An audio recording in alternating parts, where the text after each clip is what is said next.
புடிச்சு அடிச்சு உதச்சு புடிச்சு அடிச்சு உதச்சு நம்புற மாதிரி இல்லையே. என்னெல்லாம் பார்த்தா வீரமான ஆம்பளையா தெரியலையா?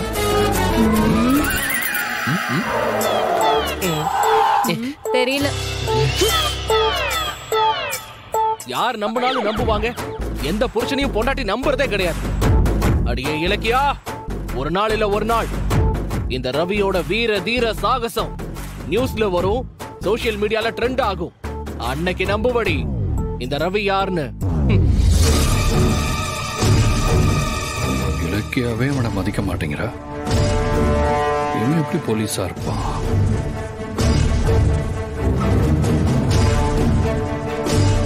ஒருவேளை பயப்படுற மாதிரி நடிச்சா?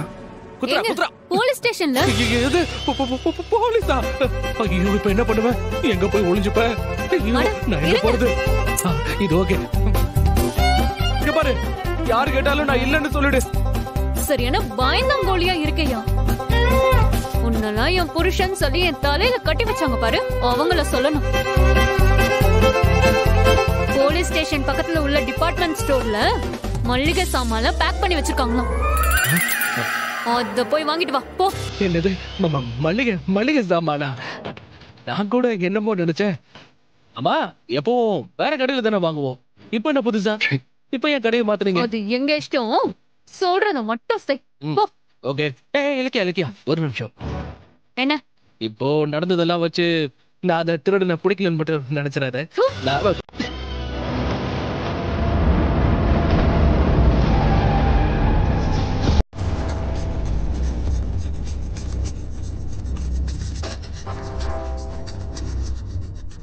பொண்டாட்டிக்கிட்டே இவ்வளவு செருப்படி வாங்குறான். இவன் கண்டிப்பா போலீஸா இருக்க முடியாது.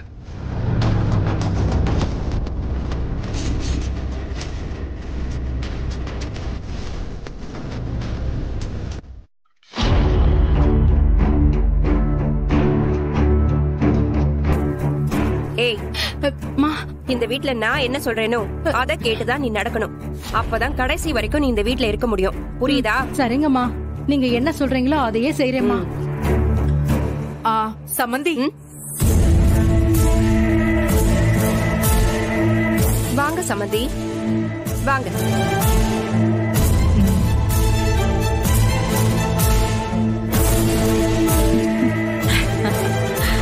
ஏய், போய் ரித்திகா வர சொல்லு. சரிங்கம்மா.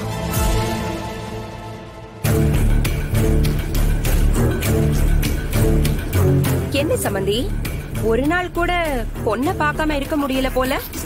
கைக்குள்ளேயே வச்சு வளர்த்துட்டேனா, அவ கூட இல்லாதது ஒரு மாதிரியா இருக்கு, அதான்.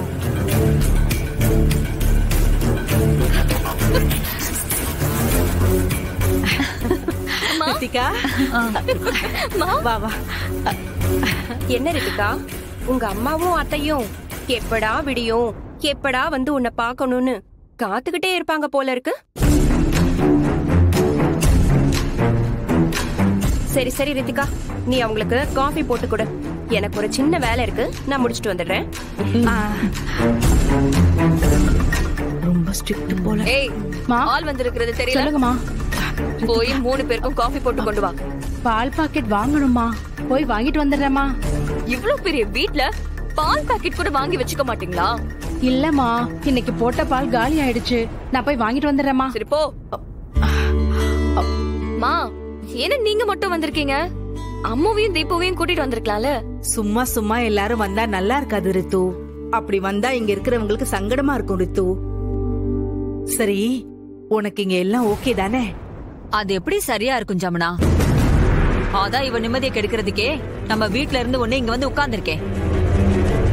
கரெக்டா சொன்னீங்க அத்தை. அந்த அயலி என்ன படுத்துற பாடு இருக்கே. ஐயோ,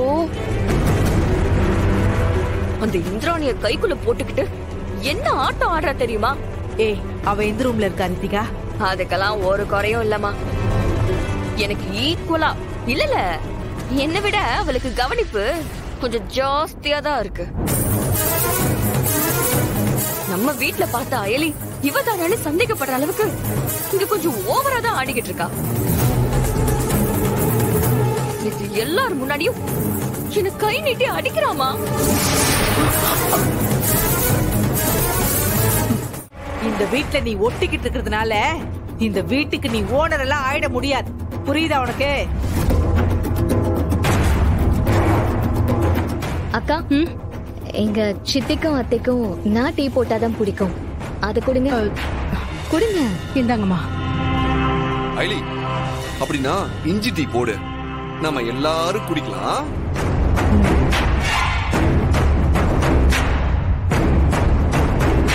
நக்கலை பாத்தியா ஜமுனா? இப்படிதாமா நான் என்ன சொன்னாலும் மதிக்க மாட்டேங்கிறா. அவ நடவடிக்கையே வேற மாதிரி இருக்குமா. முதல்ல இவளை இங்க இருந்து துரத்துறதுக்கு என்ன வழின்னு யோசி. அது எல்லாத்தையும் நான் பாத்துக்கிறேன்.